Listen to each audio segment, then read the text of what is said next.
Hedonistinis valgymas arba valgymas malonumo tikslais yra vienas iš mokslinių tyrimų objektų. Turbūt jau patikėsit, kad tam smegenyse turim neuroninių jungčių ir signalų grandinę. Bent jau tyrimų žiurkių smegenyse. Įprastinės dietos grupėje polinkis į kaloringą, riebų ir saldų maistą smegenyse labai aiškiai matomas per specifinio peptido neurotensino aktyvumą.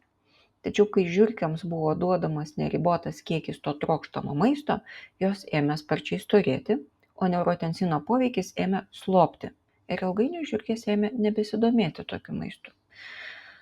Vadinasi, jei norime patirti džiaugsmą iš maisto, to skanaus maisto, saldaus ir riebaus kaloringo maisto turim gauti retai.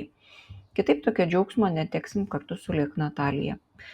Man atrodo, kad mes ir toliau valgom riebų ir saldų maistą dėl daugybės kitų priežasčių, kurių vien stebint neurotensiną gali ir nesimatyti.